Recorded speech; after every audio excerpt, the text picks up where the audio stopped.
ഓരോ ദിവസവും രാവിലെ എപ്രകാരത്തിലാണ് നിങ്ങൾ ഉറങ്ങി എഴുന്നേൽക്കുന്നത്? ഉറങ്ങി എഴുന്നേറ്റതിന് ശേഷം അതിനെക്കുറിച്ച് ആലോചിക്കാറുണ്ടോ? രാവിലെ എഴുന്നേൽക്കുമ്പോൾ സന്തോഷമാണോ അതോ ദുഃഖങ്ങളും ആശങ്കകളുമാണോ നിങ്ങളുടെ മനസ്സിലുള്ളത്? തലേദിവസം രാത്രി നല്ല സന്തോഷത്തോടുകൂടി ഉറങ്ങാൻ കഴിഞ്ഞാൽ പിറ്റേന്ന് രാവിലെ അതിൻ്റെ അതേ ഊർജ്ജത്തോടുകൂടി നമുക്ക് എഴുന്നേൽക്കാനായിട്ട് സാധിക്കും. എന്നാൽ കഴിഞ്ഞ രാത്രി വളരെയേറെ വേദനകളോടും ദുഃഖങ്ങളോടും കൂടിയാണ് നമ്മൾ ഉറങ്ങാൻ പോകുന്നതെങ്കിൽ ആ ഉറക്കം തന്നെ വളരെ ഡിസ്റ്റർബ്ഡ് ആയിരിക്കും. നമ്മൾ ഉറങ്ങി എഴുന്നേൽക്കുമ്പോൾ അതിൻ്റെ അതേ വേദനകൾ നമ്മെ വീണ്ടും വീണ്ടും പിന്തുടരുന്നത് അറിയാനായിട്ട് സാധിക്കുകയും ചെയ്യും.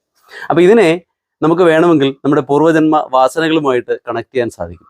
പൂർവ്വജന്മത്തിൽ നമ്മൾ ബാക്കി വെച്ച കർമ്മങ്ങളുടെ കടങ്ങൾ പേറിക്കൊണ്ടാണ് നമ്മൾ ഈ ജന്മത്തിലേക്ക് വരുന്നത് എന്നുള്ളതാണ് ഏറ്റവും വ്യക്തിപരമായിട്ട് എനിക്ക് മനസ്സിലായ ഒരു കാര്യവും അതുപോലെ തന്നെ വസ്തുതാനിഷ്ഠമായിട്ട് നമുക്ക് പറയാൻ സാധിക്കുന്ന കാര്യവും. അപ്പോൾ കഴിഞ്ഞ ജന്മത്തിൻ്റെ ഒരു തുടർച്ചയാണ് ഈ ജന്മം എന്നുള്ളത് ഇന്ന് ശാസ്ത്രം അംഗീകരിച്ചിരിക്കുന്ന ഏറ്റവും വലിയൊരു വസ്തുതയാണ്. കഴിഞ്ഞ ജന്മത്തിൻ്റെ ഒരു തുടർച്ചയായിട്ട് നമ്മൾ എന്ത് ചെയ്യുന്നു? കർമ്മകടങ്ങൾക്ക് വേണ്ടിയാണ് ഈ ജന്മം ജനിച്ചിരിക്കുന്നത്.